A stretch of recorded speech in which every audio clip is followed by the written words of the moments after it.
VAG ऑडिओजमध्ये मी वैशाली तुमचं स्वागत करते.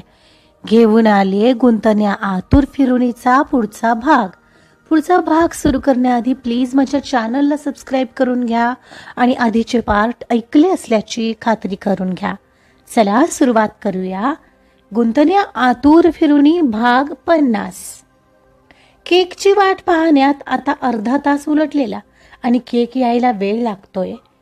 याचा अर्थ सचिनने दोघांना मुद्दाम थांबवून घेतलं असणार. त्याचीच काहीतरी चाल असेल अशी शंका कियाराला छळत होती आणि तिला कसल्या परिस्थितीत तिचा हा प्लॅन फ्लॉप करायचा नव्हता. मग मात्र कियारा वैतागून केतनच्या केबिनमध्ये जायला निघाली. अगं तू इथे कशाला आलीस? तुला बरं नाही ना वाटत आहे? केतन ती आत येताच म्हणाला. केतन आणखी किती वेळ? आधीच मी अजून काही खाल्लं नाहीये. आता मी खरंच मरून जाईल का? माझी मी जाऊ घरी? ती बळेच म्हणाली, कारण अशा परिस्थितीत तो तिला एकटं पाठवणार नाही हे तिला चांगलंच माहिती होतं. अगं केक येतो आहे ना, त्यांनी माझ्यासाठी एवढं केलंय तर असं जाणं बरोबर दिसत नाही. एक थोडा वेळ थांब, केक कट झाला की लगेच निघू. मलाही तर पर्निकाला पिक करायचंय. ओ, तिला का? हो, बर्थडे सेलिब्रेशनसाठी असेल. राईट. बायको बरोबर वेळ घालवायचा आहे तर गुड. तिच्या बोलण्याने त्यानं छानसं स्मित केलं. मग तिला फोन करून कळवलंस का तसं? तिने जरा मुद्दामच विचारलं. नाही, तिला सरप्राईज द्यायचं आहे. अचानक तिच्या समोर जाऊन उभा राहणार. तो हसत म्हणाला. ओ व्हेरी नाईस म्हणत तिचं तोंड मात्र वाकडं झालं. सरप्राईज तर आज तिला तसंही मिळेलच आणि खूप मोठं. ती तोंडातच फुटफुटली. हं, काय म्हणालीस? काही नाही. त्या सचिनने मुद्दाम केलं असणार. त्याला कळत नाही का मला खरंच बरं वाटत नाहीये? केतन नेहमीच शंका घेत असतो माझ्यावर. आता मी नीट वागते पाहतोस ना, तरीही तो कसा वागतो बघ माझ्याशी. म्हणून मला ना खूप राग येतो त्याचा, कियारा म्हणत होती. अगं तसा चांगला आहे तो. तुझ्या सोबत काय वाकडं आहे त्याचं मला कळत नाही, केतन म्हणाला. एवढ्यात ऑफिस बॉय सांगत आला. सर, केक आणला आहे आणि सचिन सरांनी तुम्हाला बाहेर बोलावलंय. हो, तू हो पुढे, मी आलोच. बघ आलाय आता केक. चल, केक कटिंग करायला तर येतेस ना, झालं की जाऊ म्हणत केतन उठला आणि लगबगीने केबिनच्या बाहेर पडला. कियाराही आता केक कटिंग झालं की निघता येईल असा विचार करत तीही केतन पाठोपाठ त्याच्या केबिनमधून बाहेर पडली. केतन आणि सगळेच एका मीटिंग रूममध्ये जमले, जिथं केक सोबत काही स्नॅक्सही ऑर्डर केलेले सचिनने. अरे एवढं सगळं कशाला आणत वगैरे बसलायस? केतन आत येताच म्हणाला. अरे ऑफकोर्स आमच्यासाठी. तू नको खाऊ हवं तर. बरं आता केक कट करतोस का? सचिन म्हणाला. केतनने स्मित करत मान हलवली आणि सुई उचलली. केक कट केला आणि सर्वांनी त्याला बर्थडे सॉन्ग म्हणत विश केलं. केक कट होताच पहिला पीस सचिनने उचलला. केक खा केतन. अर्थात सचिन आणि नीरव त्याच्या शेजारी उभे होते. त्या दोघांनी आधी त्याला केक भरवला आणि सचिनने तर जबरदस्तीने थोडा त्याच्या चेहऱ्यावरही लावला, जेणेकरून त्याला वॉशरूममध्ये जावंच लागेल.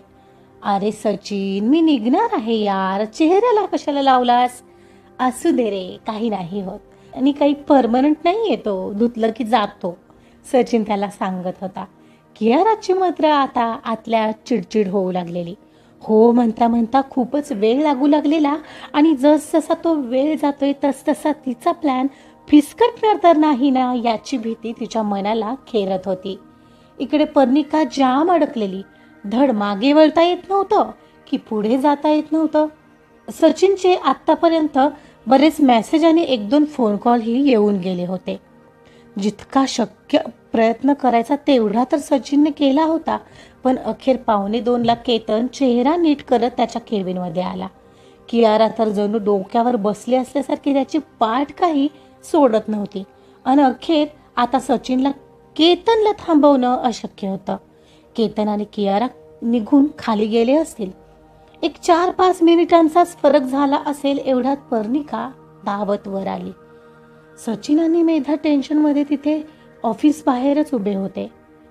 कुठे आहेत केतन भाऊजी? वहिनी आलात? ते आत्ता जस्ट गेले बघा. ॲक्च्युली एक 4-5 मिनिटच झाली असतील फक्त. ते खालीच असतील वहिनी, तुम्ही जा पटकन. किती वेळ लावलात अहो, मेधा मीही आलोच, म्हणत तो सुद्धा तिच्यासोबत खाली निघाला. सॉरी पण ट्रॅफिक खूप होतं भाऊजी, त्याला मी तरी काय करणार, पाहू आता खाली जाऊन. थँक्यू हा भाऊजी, पण होप ते गेले नसावेत, म्हणत ती धावतच खाली निघाली. दोघंही लिफ्टने न जाता स्टेअरकेसने निघालेले. केतनची बाईक नेहमी लावलेली असते तिथं सचिन तिला घेऊन निघालेला. केतन बाईक स्टार्ट करतच होता, एवढ्यात मागून सचिनने त्याला जोराचा आवाज दिला. केतन, केतन थांब, वहिनी आल्या तारे तुला भेटायला. तसं केतनने बाईक थांबवली आणि बाईक थांबवत हेल्मेट काढलं आणि पाठीमागे पाहिलं आणि पर्णीला तिथे पाहून तो सुद्धा आश्चर्यचकित झाला. आणि कियाराला तर पर्णीला तिथं त्या क्षणाला पाहून आपल्या सगळ्या प्लॅनवर पाणी फिरलं गेलंय हे आता कळून चुकलेलं. पर्णी का? तोंडात तिचं नाव पुटपुटत केतन डायरेक्ट बाईकवरून उतरला. तोपर्यंत पर्णी आणि सचिन त्याच्या बाईकजवळ पोहोचले होते. पर्णी, तू इथं? अगं मी हिला सोडून तुझ्याकडेच येणार होतो. हो का? अहो ते मी विचार केला लंचसाठी तुम्हाला इथं येऊन सरप्राईज द्यावं. अगं मीही त्यासाठीच तुझ्याकडे येणार होतो. ते मीटिंग लवकर झाली ना, मग विचार केला तुला येऊन सरप्राईज द्यावं आणि लंचही सोबतच करावं. पण हिला जरा बरं नाहीये, मग तिला जरा तिच्या घरी सोडणार होतो. ओ अच्छा, हिला काय झालंय? काय झालं ग तुला कियारा? ओ विकनेस वाटतोय हो हिला, चेहरा बराच पडलाय की. पर्णी ही म्हणाली तसं तिनं उगाच तोंड बारीक केलं. मग एक काम करूया केतन, आपण दोघं हिला सोडून येऊ आणि मग जाऊ लंचला. ओके चालेल तसंही. बरं तुमचं चालू द्या, मी जातो. बाय केतन. बाय वहिनी, एन्जॉय करा, म्हणत सचिन निघून गेला. पण कियाराला मात्र आपण कुठे फसलो असं वाटत होतं. पण आता जायचं कसं पर्णी? एका बाईकवर तर जाता येणार नाही. कॅब करून जाऊया ना केतन. मग हवं तर लंच नंतर घरी जाताना इथं येऊ आणि मग आपली बाईक घेऊन जाऊ. गुड आयडिया, असंच करू, केतन म्हणाला. केतन, मी आता जरा ठीक आहे, मी जाते घरी माझी मी. तुमच्या दोघांना कशाला उगाच त्रास? कियारा बारीक तोंड करून म्हणाली. ती आता काढता पाय घ्यायचा प्रयत्न करत होती. अगं त्रास काय त्यात? काही नाही, एकमेकांना मदत केली म्हणून कुठं बिघडतं? केतन, ही सुद्धा जेवली नसेल ना, आपण एक काम करू, आधी लंचला जाऊ आणि लंच झालं की मग हिला सोडून येऊ. तसंही घड्याळात 2 वाजत आले, जेवायची ही वेळ झाली आहे. हो, आर यू शुअर पर्णी? आपण आधी लंचला जाऊया? केतननं आश्चर्यचकित होत विचारलं. हो ऑफकोर्स केतन, तिची अवस्था बघा, तिनं अजूनही काही खाल्लं नाही तर जाता जाता नक्कीच कुठेतरी पडेल. हो तेही आहेच, चला मग मी करतो कॅब बुक, म्हणत केतन कॅब बुक करू लागला.